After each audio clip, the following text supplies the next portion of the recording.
If it's okay, I'd like to quickly ask you about your experience in the West Bank. You Mm, say you slept in olive groves each night and walked the length of the West Bank mm, in mm. 2010. Mhm. Are there any specific experiences that you remember hearing or witnessing from Palestinians and Israelis? Yeah, it was a really, really interesting trip. I just spent a year in Helmand in Afghanistan, and I thought I'd go and take a trip to decompress and do some thinking.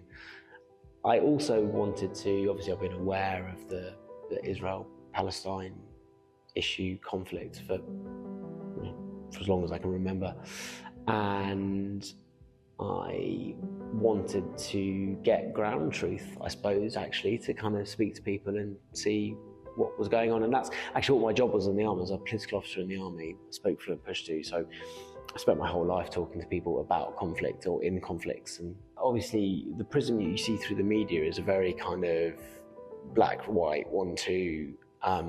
But actually everyone you speak to has got a slightly different version of what that conflict's about. I mean, some things that really struck me were the incredible hospitality of Palestinians. I'd walk into their village and literally there would be families fighting over who was going to invite me in to breakfast. I mean, not fist fighting, but like pulling my arms. They're like, no, we're going to have him for tea. No. And I'll be like, I'll come to both of you, don't worry, guys. So the issue at that time was a bit different to now. They had some settlers who would just literally turn up on a hilltop and stick a flag in, and they'd be like, put some tents up there. So that was kind of, sort of blows your mind. And then going to places like Hebron, which is a kind of divided city. I mean, there's sort of walls down the middle of it, a bit like Northern Ireland, I suppose, during the Troubles, where you got blast walls and the two communities living. As an outsider, I could go either side and just walk around and chat to people, but it's just living in the same city and divided. Quite a profound trip, I suppose. But there was a sense that it was getting worse, and now it has got worse.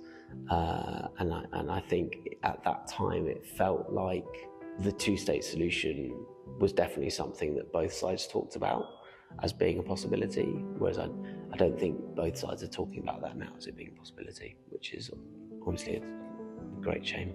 On both the Palestinian side and on the Israeli side, there are extremists. Both of those extremists have acted in illegal ways and committed war crimes and so on and so forth, right? But I think our view is that on balance, things like the settlements, which have been deemed illegal under international law, things like the Israelis' response to the appalling atrocity that Hamas inflicted upon them, have been disproportionate and directed at Palestinian civilians. So yeah, that's broadly our position. That's why we've been pro-Palestinian statehood for a long time. That's now thankfully come to pass, and the Palestinian embassy's just opened in London. That's why we've been very critical of Israeli ministers who are extending the settlements. We've argued that they should be sanctioned. And I think what we've found over the last 2 years certainly is that where we've led, the Labour government has tended to follow 6 months or 12 months after we've started to call for something.